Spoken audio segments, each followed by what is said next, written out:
नमस्कार, सोशल संवाद में आपका स्वागत है। मैं हूं आशुतोष कुमार रंजन। मैं अभी जिस जगह खड़ा हूं ये राजधानी रांची का रिम्स अस्पताल है, जहां पे नए डायरेक्टर ने पदभार ग्रहण कर लिया है। नए डायरेक्टर का नाम है डीके सिन्हा।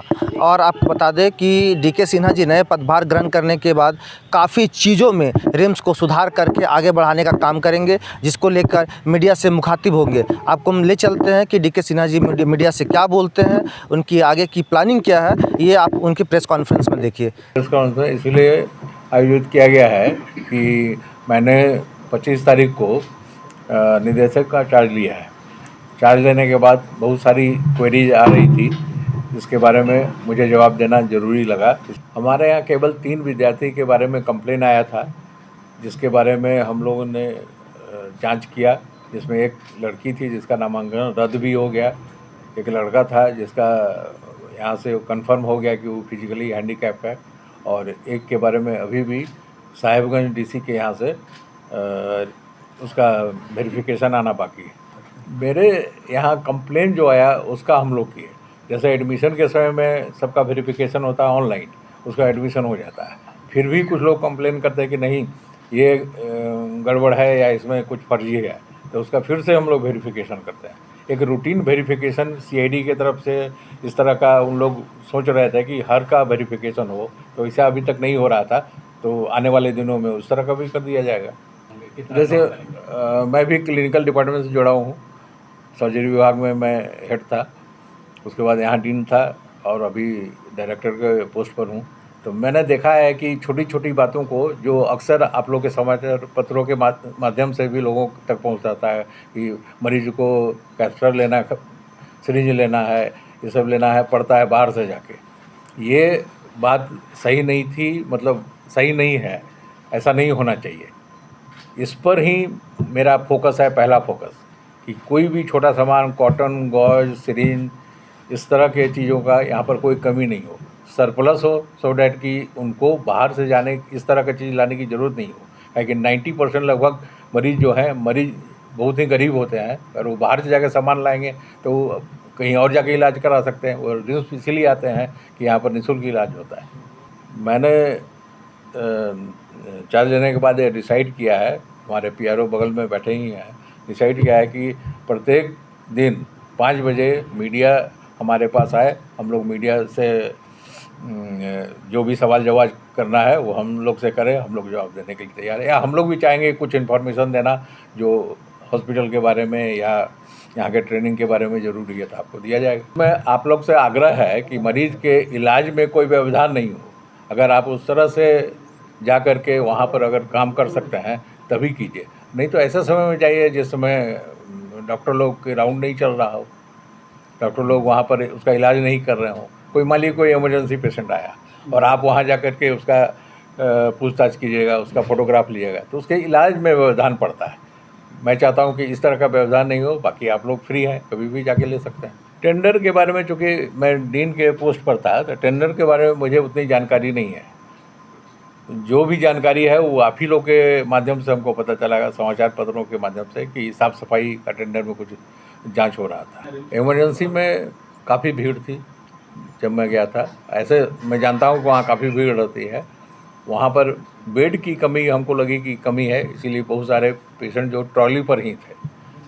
तो मैं चाहता आज क्रिटिकल केयर के हेड को बुलाया था, डीएमएस वहाँ जो इंचार्ज हैं उनको बुलाया, तो उन लोग से बातचीत की, उन लोग से पूछा कि आपको बेड की कमी है, जगह की कमी है और ट्रॉली मैन की कमी है। जिस तरह की कमी है उसके बारे में हमको बताइए, हम इसको जितना जल्दी हो सका इसका समाधान करते हैं।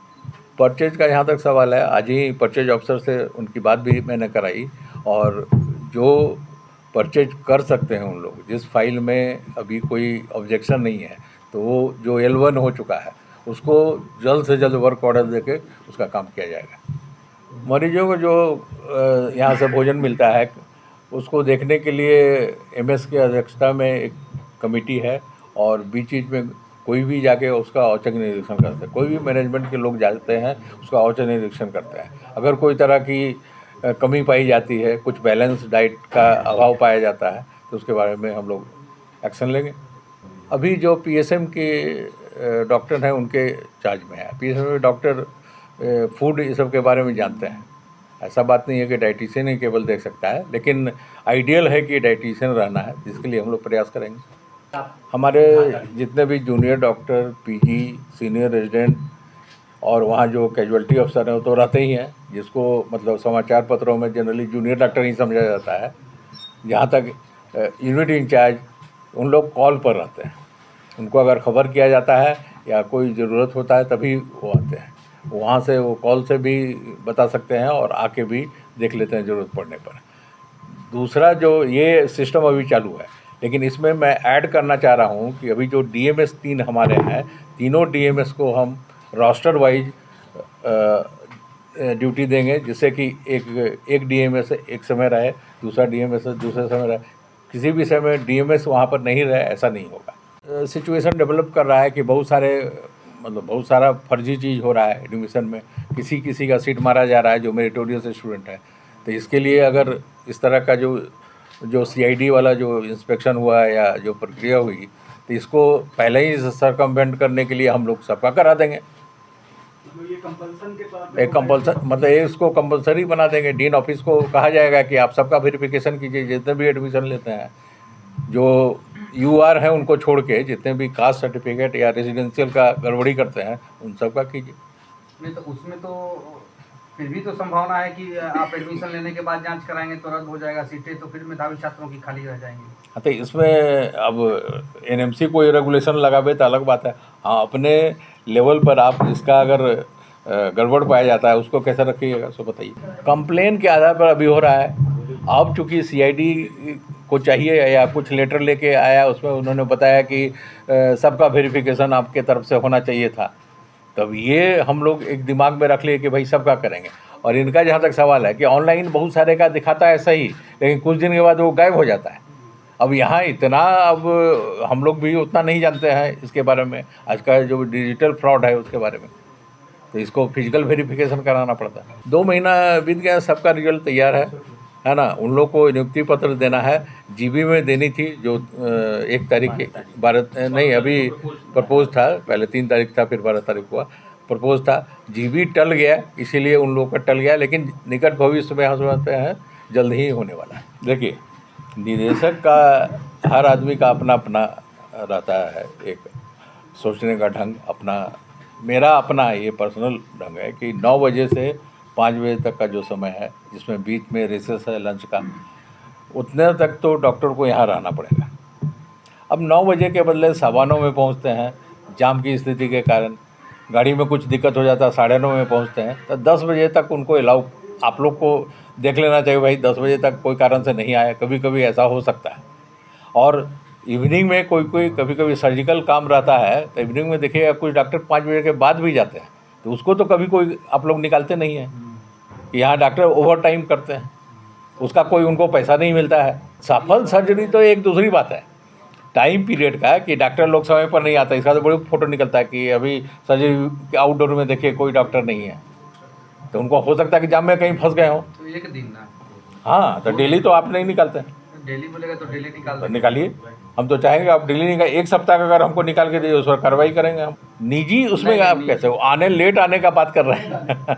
निजी वाले पे क्या सकते हैं? निजी का तो आप लोग बताइए, देखिए, प्रूफ दीजिए, उस पर कार्रवाई होगी। तो उस पर वही लागू होता उस पर भी लागू होता है। कहा कि आप लोग को बहुत बहुत बधाई है ना, बहुत बहुत धन्यवाद है ना, मुझको बधाई देने के लिए।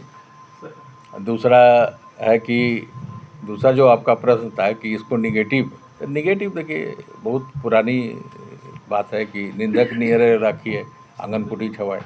तो हम लोग नेगेटिव बात में हो सकता है कुछ लोग लेते होंगे, हम समझते हैं। हम तो अब PRO रह चुके हैं, बहुत लोग हमसे इंटरव्यू ले चुके हैं, है ना। हम समझते हैं लगभग सभी को जानते हैं। हाँ, तो हम कभी कोई ऐसा नहीं था, उसमें बहुत होता था कि हाँ, इनको तो बीच में भूल जाते हैं। हाँ, आपको नहीं जानते हैं ज़्यादा जानेंगे तो वही है कि वैसे निगेटिव चीज़ को जहाँ तक मेरा सवाल है, हम निगेटिव बात को नहीं लेते हैं, अनलेस कि अनिल की इस तरह का थोड़ा सा जैसे ही निकाले हैं कि बोरिया बस्तर लेके भाग गए, तो ये सब मत निकालिए भाई। हर आदमी बोरिया बस्तर के साथ जाता है।